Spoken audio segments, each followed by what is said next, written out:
a seguir. Pablo, ¿qué tal? Muy buenas tardes. ¿Cuánto tiempo? Tardes, desde luego, hacía ya. Hace ya, no sé, 2 meses por lo menos que no coincidíamos. Más de un mes seguro. Más, Sí.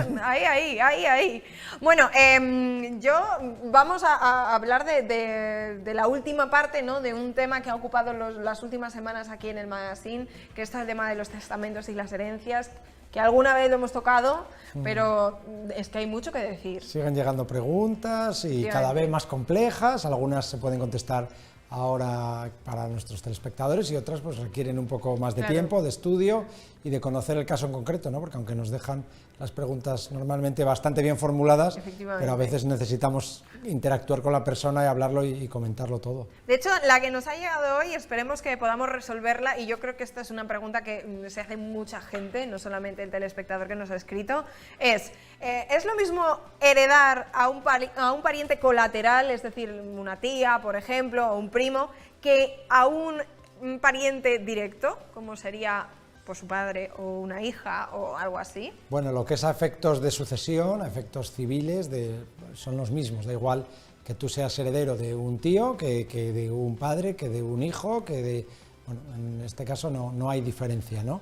En cuanto a tipo impositivo, sí que es verdad, y lo hemos comentado alguna vez, que está, digamos, más penalizado el hecho de heredar de un colateral, es decir, que entre padres e hijos, bueno, en la mayoría de los casos, para la gente que no está viendo desde sus casas, pues está libre de impuestos, porque no llegan a los mínimos para tener que pagar, y cuando nos encontramos con que heredas pues de un tío, de un sobrino, de un primo, de un hermano, pues al final el impuesto grava bastante esa situación y que, bueno, pues hay una diferencia importante. De hecho, estoy pensando, por ejemplo, en algunos casos que tenemos de gente que heredan lo mismo, pues eso, ¿no? En diferentes grados el mismo importe, y una persona pues paga un 20% y el otro un 5%, ¿no? Entonces al final, claro, lo que pasa es que cada uno pagamos el impuesto en función de nuestra situación personal, la que sea, ¿no? Con el fallecido, nuestra relación de bienes que tengamos, el grado de consanguinidad. Y bueno, pues la diferencia principalmente es eso. En materia impositiva sí hay una gran diferencia, en el resto pues no, al final eres heredero y le sucedes en todos los derechos y también en las obligaciones que pueda haber.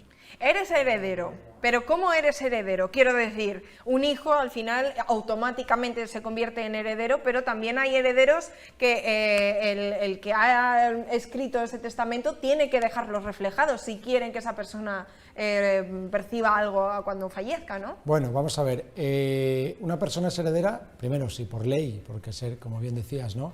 Pues los hijos, los padres o incluso el cónyuge, porque así lo establece la ley. A partir de ahí, de esos herederos de primer grado, lo que nos encontramos es que los siguientes tienen que estar recogidos en el testamento. En un testamento en donde, aparte de nuestros herederos forzosos, puede haber una tercera persona, una institución, alguien al que lo hemos referido alguna vez más, en el tercio de libre disposición, es decir, que de un tercio de nuestros bienes, nosotros lo podemos dejar a quien queramos, aunque tengamos hijos. Esto lo podemos, entonces, para eso necesitamos hacer testamento. Si no hacemos testamento, lo que tenemos es que acudir al notario una vez fallecido para que se haga un acta de declaración de herederos, que es el nombre, para que se instituyan a esos herederos, que haga pues esta persona. Los herederos legales son, en algunos casos, no hay hijos y tenemos que reconstruir ese árbol genealógico, ¿no? Pues demostrar en muchos casos que han fallecido los padres, que tenían tantos hijos, que son los hermanos, que le han sobrevivido no sé cuántos, que alguno ya había aceptado la herencia porque había fallecido y vienen los herederos de ese hermano. Bueno, pues reconstruirlo, todo ese árbol genealógico, en la declaración de herederos, que eso lo que hace es sustituir al testamento. Si tenemos testamento, por eso insistimos mucho, y lo hemos comentado en alguna otra ocasión, en tener testamento, porque facilita muchísimo los trámites, regulamos nuestra voluntad, son nuestra última disposición, y que además, con la ventaja de que podemos hacer un testamento que elimina el anterior, con lo cual, si en nuestra vida han ido pasando diferentes acontecimientos, Dios no lo quiera, pues por ejemplo te ha fallecido un hijo y tú quieres hacer una modificación por el motivo que sea, respecto a los otros hijos, igual ya no tienes herederos forzosos y quieres designar a nuevos herederos, bueno, pues todo esto tú con el tiempo lo puedes actualizar, y es un trámite de verdad que, bien planificado, cuesta poco hacerlo y que elimina muchos trámites a la gente en los momentos luego bastante difíciles. Efectivamente. Bueno, lo hemos dicho siempre que hemos tratado estos asuntos, que tampoco hay que tenerle ningún miedo. Sí que es cierto,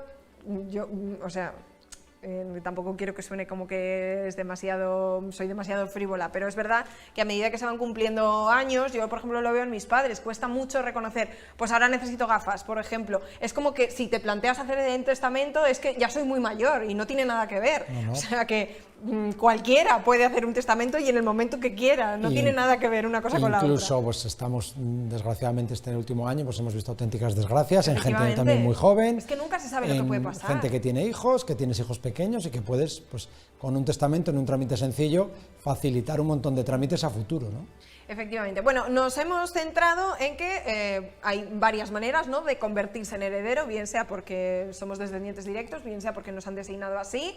Tenemos diferentes facilidades, voy a llamarlo así, en función de ese grado de parentesco con la persona de la que heredamos, también en función de dónde residamos, pero ¿y si no quieres heredar?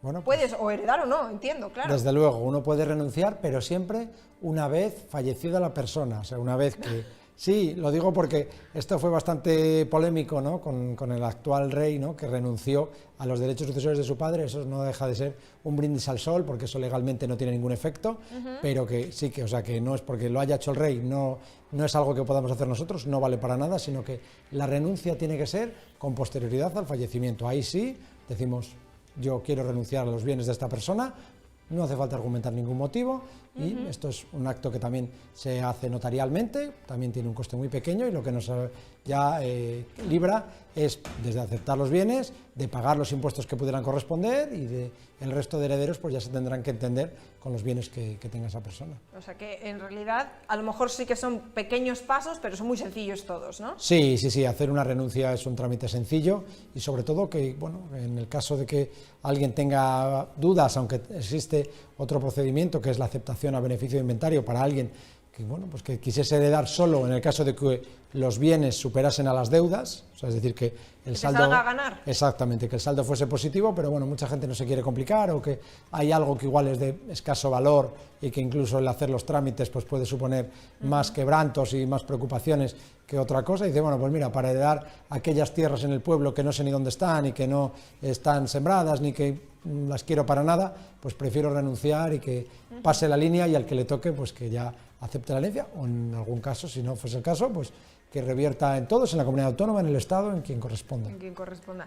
Una última puntualización: si decidimos aceptar esa herencia, hay que tener en cuenta, por supuesto, que es una situación delicada, que es una situación en muchos casos también dolorosa, porque hemos perdido a un ser querido, pero el tiempo corre igual. Esos impuestos que hay que pagar no te los van a perdonar porque estés triste, por ejemplo. No, desde luego, el tiempo corre bastante rápido. Para liquidar el impuesto de sucesiones tenemos un plazo máximo de 6 meses, es decir, bueno, que se podría prorrogar, hablo de máximo dentro del periodo voluntario, y que si queremos solicitar alguna prórroga lo tenemos que hacer antes de que acabe el 5.º mes, es decir, que tenemos 5 meses, y antes de que se ese tiempo, si lo queremos prorrogar, y ya a partir de ahí pues se devengarán intereses, podría haber incluso recargos, sanciones, si no hacemos las cosas como proceden. Con lo cual, bueno, prácticamente el primer mes es perdido, porque tenemos que esperar, como hemos comentado en alguna ocasión, a que pasen 15 días para solicitar las últimas voluntades, y entre que nos llegan ya que ha pasado prácticamente un mes, claro, pero que nos quedan esos 4 meses, que no es nada de tiempo para organizarnos, y sobre todo que si somos varios herederos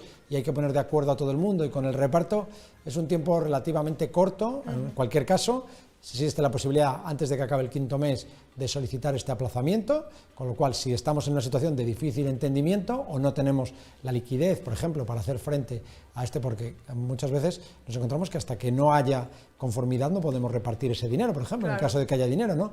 Con lo cual, pues si no tenemos la liquidez para pagarlo y luego recuperarlo de la herencia, tenemos que intentar ganar todo el tiempo que podamos hasta que haya ese entendimiento, nos podamos adjudicar los bienes y ya pagar los impuestos.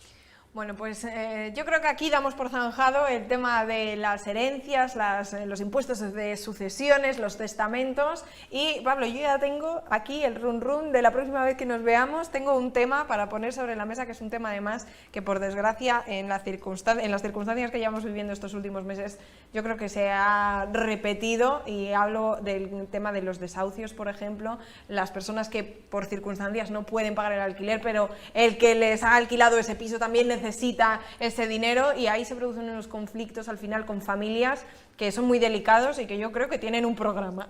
Desde luego. Así que la próxima vez que nos veamos, si te parece, ahí lo dejo. Perfecto. Pues muchísimas gracias, Pablo, como siempre, por resolver esas cuestiones que nos llegan de parte de nuestros Muchas telespectadores. gracias a vosotros.